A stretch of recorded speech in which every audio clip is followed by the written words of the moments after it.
Radio Pays. Comment se portent les étudiants en cette période compliquée depuis l'apparition du virus? L'année dernière, la vie étudiante a été longuement mise en pause.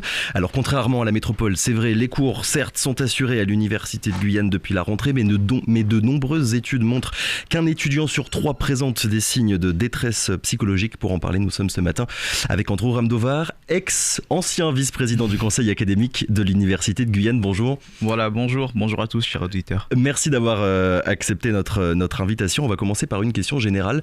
Cette dépression, Andrew Ramdovar, est-ce que vous la ressentez, vous l'observez parmi vos camarades et peut-être même pour vous-même? Alors, moi, je viens de terminer mes études. D'accord. Mais voilà, je reste quand même très proche du monde universitaire. Et oui, je l'observe en fait chez beaucoup d'étudiants, de plus en plus d'étudiants en fait, parce que le contexte actuel est un terreau favorable justement au développement de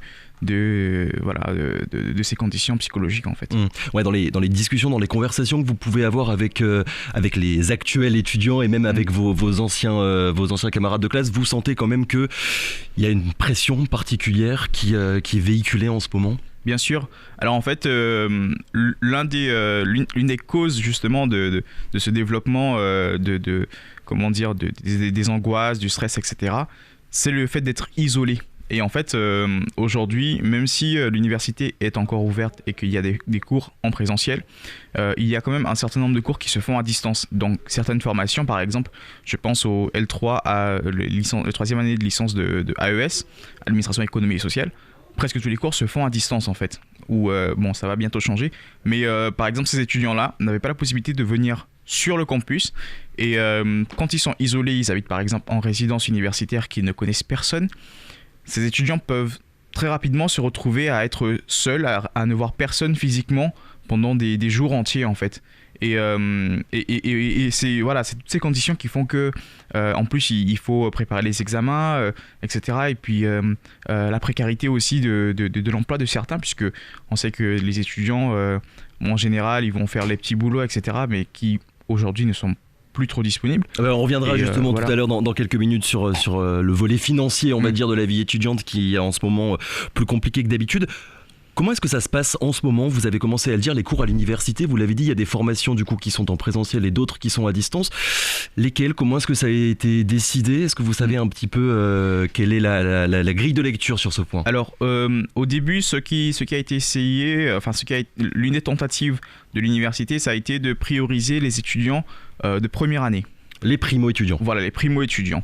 Ensuite, naturellement, c'est fait une priorisation, si je peux dire, pour les étudiants en petits groupes, parce que c'était plus facile. Par exemple, les étudiants en master ont pu avoir beaucoup de cours en présentiel, ce que j'ai pu constater, parce qu'ils étaient parfois 20 dans les promos, et que en fait, ça posait pas de problématique par rapport aux salles. Alors, c'est ça aussi l'inverse, c'est que du coup il faut qu'on fasse un effort supplémentaire pour les étudiants qui sont en première année, deuxième année, parce que ceux-là en général ce sont de grands effectifs et les salles de classe ne sont pas suffisamment grandes pour pouvoir accueillir tout le monde et en même temps mettre en place la distanciation sociale en fait. Donc on se retrouve, même si il y a eu un effort pour les premières années, ceux-là ont quand même été impactés. Et puis les étudiants de deuxième année aussi, du coup, qui eux ont dit, eux ils sont là, mais eux aussi ont besoin d'un accompagnement en fait. En tout cas, les plus jeunes, les premières années, les deuxièmes années, constituent, on va dire, les étudiants les plus vulnérables, plus que d'habitude. C'est ça. Ouais, vraiment, c'est quelque chose que vous avez observé. On le sait, hein, la vie sociale, quand on est étudiant, j'ai presque envie de dire que c'est aussi important que les études, les cours en tant que tels. Vous avez l'impression de louper, est-ce que vous avez eu l'impression de louper une période essentielle de votre vie? Alors vous terminez vos études, donc peut-être que c'est pas le meilleur exemple, mais quand vous parlez justement, on vient de le dire, avec des jeunes étudiants qui ont 18, qui ont 19 ans, est-ce qu'il n'y a pas quand même un regret de se dire je loupe quelque chose d'important? Bien sûr, parce que le temps des études en général ça se passe sur 3 à 7 ans à peu près, 5 ans pour ceux qui vont vite, mais pendant cette période-là, il faut pouvoir rencontrer du monde, faire des expériences, etc. Et toute cette année passée, en fait, les étudiants se sont cantonnés à aller en cours en distanciel, du coup se connecter sur les plateformes en ligne, et à demander des aides sociales. Parce que finalement, voilà, il y a eu beaucoup d'étudiants qui, par exemple, qui nous ont remonté des difficultés parce qu'ils ne pouvaient pas se nourrir correctement, etc. Bien sûr, on a mis en place des actions de panier solidaire, par exemple, mais les étudiants essentiellement n'avaient pas de vie à part aller en cours et essayer de se débrouiller pour manger, en fait. On parle de génération sacrifiée, c'est quelque chose c'est une bien expression sûr, que vous partagez? Bien sûr, c'est une expression qu'on partage, puisque quand on est jeune, on essaye de faire en sorte que voilà, on découvre de nouvelles choses, que ces premières expériences soient un peu plus gaies, un peu plus enjouées, et en fait là, avec la situation, on peut même pas, voilà, ça nous permet pas de vivre pleinement notre jeunesse, en fait. La jeunesse ne peut pas se faire. Financièrement, on a commencé à le dire, la période est évidemment compliquée pour les étudiants. Normalement, il y a des emplois, il y a des jobs qui sont réservés aux étudiants. Actuellement, en ce moment, ils sont évidemment pas accessibles. Oui. Il y a vraiment une précarité financière à ce niveau-là des étudiants. Oui, alors il y a les étudiants qui avaient des jobs dans certaines structures et bien sûr qui n'embauchent plus autant qu'avant. Ouais. Malgré tout, le gouvernement a fait un effort pour embaucher, il me semble, 10 000 étudiants. Référents, c'est ça, partout sur le territoire. Voilà, partout sur le territoire. Nous aussi, on en a quelques-uns à l'université. Donc voilà, ça permet de débloquer certaines situations. Mais bien sûr, c'est pas suffisant, parce que par exemple, je pense aux étudiants qui faisaient du jardinage chez l'habitant dans le week-end. Et ben, maintenant, les gens ne font plus appel à ce genre de prestations, en fait. Et c'est des économies informelles, mais c'est des économies qui quand même permettaient à des personnes de subvenir à leurs besoins, en fait. Et est-ce que le travail il a été fait concernant les aides d'urgence? On a beaucoup parlé aussi du Crous qui avait augmenté les aides qu'il donnait aux étudiants. Sur ce point, le travail a vraiment été fait? Oui, le travail a été fait, a été soutenu par une assistante sociale qui fait de son maximum avec les peu de moyens qu'elle a. Il faut savoir qu'il y a aussi plus de demandes par rapport au contexte. Les enveloppes ont été augmentées, mais les demandes aussi, incidemment. Et là, en fait, ce que le nouveau vice-président est en train de faire, dans lequel, que j'accompagne aussi dans sa démarche, c'est de pouvoir justement organiser cette solidarité pour que les étudiants puissent s'entraider et puis subvenir d'une certaine façon à leurs besoins et continuer à vivre, quoi. Vous avez vraiment observé plus de solidarité, on va dire, que d'habitude entre les étudiants à l'université de Guyane? Plus de solidarité. Ou finalement, comme vous aviez commencé à le dire, chacun était un petit peu de son côté, dans sa chambre. Au début, chacun était un peu de son côté, mais quand on organise la solidarité d'un niveau global et qu'on fait appel aux étudiants pour dire bon, ben les gars, on fait une opération de panier solidaire, on fait une opération de ceci, cela, est-ce que vous pouvez venir? Voilà, il y a des étudiants qui se mobilisent, qui viennent, etc. Et en fait, ils sont plus sensibles à ça, parce que auparavant, si on avait appelé des étudiants bénévoles pour venir sur ces actions-là, ils ne seraient pas venus forcément, par exemple. Mais voilà, il y a plus de volonté, en tout cas, qui s'exprime aujourd'hui.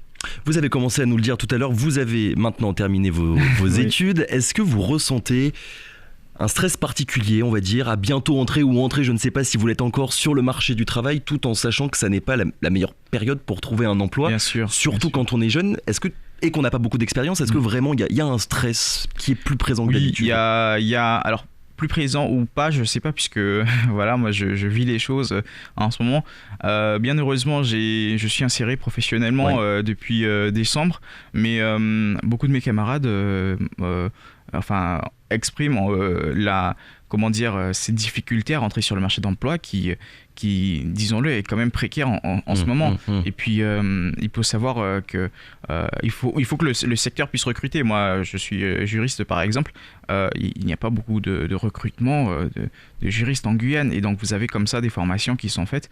Mais les étudiants, à la fin, ne sont pas assurés d'avoir un emploi à la fin, en fait. Ouais, vous ressentez une incertitude sur l'avenir, on va dire, mais de toute votre génération, pas vous personnellement. Au final, les cas individuels ne disent pas grand-chose, mais voilà, de manière globale, il y a une incertitude qui se dessine. Bien sûr, voilà, certains, en blaguant à la fin, quand on savait qu'on avait notre master, par exemple, on se disait en juillet, août, finalement, on aurait dû faire un BTS et puis après, on serait allé travailler et puis on serait très bien.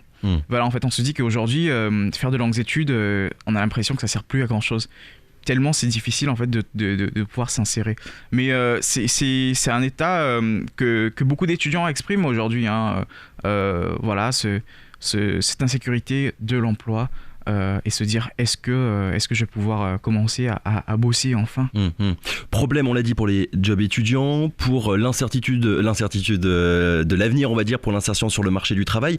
Est-ce qu'il y a aussi des problèmes concernant les stages, les apprentissages des personnes, des jeunes qui sont encore actuellement étudiants? Oui, parce que les professionnels sont de plus en plus réticents à prendre des stagiaires en ce moment. Malgré tout, il y a quelques professionnels que je salue d'ailleurs, qui du coup ont démultiplié l'accueil des stagiaires dans leur structure, mais de plus en plus de professionnels sont réticents, notamment à cause de la crise, parce qu'ils se disent désolé, moi c'est déjà compliqué de gérer mon personnel, je ne vais pas accueillir une personne en plus qui est à son tour un risque de contamination. Donc voilà, on vit un peu dans cet état de stress permanent de tout le monde, hein, qui se comprend, mais du coup qui ne favorise pas le développement de compétences personnelles des étudiants en fait. Est-ce qu'il n'y a pas aussi une peur d'avoir un diplôme qui dans les années à venir sera considéré comme étant au rabais par rapport aux générations précédentes et à celles qui arriveront après vous? On en a beaucoup parlé pour le bac, au lycée. Est-ce que c'est aussi le cas pour les études supérieures? Oui, ce sera forcément le cas. On parle déjà de diplômes donnés dans certaines sphères. Vraiment, quand on observera les courbes, il y aura un trou pour la génération qui étudie actuellement. C'est ça. C'est que, en fait, les gens ont peu de confiance dans les formations qui sont offertes aujourd'hui, parce que les formations à distance, les gens s'en méfient encore beaucoup, alors que ça se fait depuis longtemps, les formations à distance par exemple, hein, avec des examens qui se font à distance, etc. Mais les formations à distance, les gens se disent bon, de toute façon, vous avez tous vos cours devant vous, quand vous composez, ça ne sert à rien. Alors que non, quand on fait une dissertation, on peut avoir le moindre de ressources, mais il faut quand même pouvoir réfléchir et composer. Et donc voilà, il y a une certaine méfiance en tout cas vis-à-vis de ces diplômes aujourd'hui qui sont faits par l'ensemble de l'enseignement supérieur et l'éducation nationale. Et donc il y a une certaine méfiance vis-à-vis de tout ça en fait. Est-ce que la crise sanitaire qu'on continue de traverser, parce qu'évidemment elle n'est pas encore terminée, finalement, elle n'a pas montré les limites de tout ce qui est travail à distance, travail sur un ordinateur, sans avoir de cours en présentiel? Je suppose que c'est vraiment deux choses radicalement différentes, entre d'un côté, pouvoir aller à l'université, sur les bancs de l'université, avoir des camarades autour de soi et un professeur en face de soi qui est là pour donner son cours, et de l'autre, un travail seul chez soi avec un ordinateur, même si finalement on a tout le cours qui nous est donné, il manquera quelque chose. Bien sûr. Alors en fait, ça il faut dire que la formation à distance, il faut qu'elle soit adaptée. Voilà, parce qu'aujourd'hui, ce qu'on essaye de faire souvent, et on peut pas leur en vouloir non plus, hein, ces enseignants qui font ça, c'est un manque de formation quelque part. C'est que beaucoup font comme ce qu'il faudrait en amphi, en fait, débiter du cours, etc., devant une webcam, et à ce que les étudiants écoutent et prennent note. Mais en fait, ça marche pas ce genre de pratique, parce que en fait, les étudiants, ils ont le portable à côté, ils ont ceci, ils ont cela, il y a la maison, il y a les frères, il y a les sœurs, et enfin voilà. Et en fait, il y a tout un environnement dans lequel ils sont, qui ne convient pas à aller aux études en fait.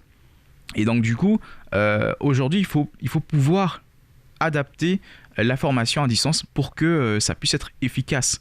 Et voilà, aujourd'hui, on n'en est pas encore. Je vous pose cette question parce qu'il y a quelques jours, il y a la mairie de Saint-Laurent-du-Maroni qui a annoncé la création de la Digital Academy en disant voilà, il y a de nombreux jeunes, majoritairement dans l'Ouest, qui n'ont pas accès aux études supérieures parce que trop loin, parce que trop cher. Donc on va mettre en place ce campus connecté dans lequel les étudiants pourront venir pour suivre des cours qui ont lieu majoritairement en métropole, mais il y a aussi un partenariat avec l'Université de Guyane. Sur le papier, on a l'impression que c'est une bonne chose, mais on se dit quand même que c'est ce que vous avez commencé à dire, le rapport direct avec l'enseignant, bien sûr, il va manquer. Alors voilà, c'est ça, c'est que il y a un point négatif et un point positif quand même dans ces structures, c'est que bien sûr, on va manquer de rapport direct avec l'enseignant, pouvoir par exemple à la fin des cours choper l'enseignant pour lui dire oui, au fait, monsieur, madame, j'ai pas compris ça, etc. Ce qu'il en est. Et souvent, ça crée de beaux échanges à la fin des cours, ou même pendant les cours où on va ouvrir des parenthèses, on va partir sur des débats, etc. Et c'est ce qui fait aussi la formation universitaire, c'est cette capacité à pouvoir échanger. Mais il y a quand même quelque chose de très intéressant dans ce projet, c'est que ce sont des formations spécialisées, ce sont des formations qui sont adaptées aux modalités à distance en fait. Donc ça va être des formations qui sont déjà dispensées à distance dans d'autres universités, dans toutes les universités du monde d'ailleurs, c'est ce dont on a parlé. Et puis c'est aussi les formations de l'université de Guyane qui seront faites sur un modèle distanciel. Donc en créant cette structure un peu spécialisée, on se donne des garanties à ce que la formation qui soit proposée soit adaptée justement. Encadrée et adaptée, les propositions de cours à distance. Andrew Ramnovar, je vais vous poser une dernière question parce qu'il est déjà 7h29. Le nombre de jeunes à avoir envisagé d'arrêter leurs études supérieures est considérable. C'est quelque chose que vous entendez, que vous avez entendu finalement, à quoi bon, c'est trop dur en ce moment. C'est ça. Et puis le numérique, je gère pas aussi. Et le numérique, je gère pas. C'est plein de choses comme ça qui font qu'aujourd'hui, il y a une grande détresse que expriment les étudiants. Et voilà, il faut pouvoir encadrer cette génération pour que ce soit les travailleurs de demain qui ne soient pas impactés par la situation. Andrew Ramnovar, merci beaucoup d'avoir été notre invité ce matin, on le rappelle, ex-vice-président du conseil académique de l'Université de Guyane, désormais diplômé en droit. Master en droit, oui. Parfait, bonne continuation, à bientôt. Merci beaucoup, bonne journée, au revoir. Radio Pays.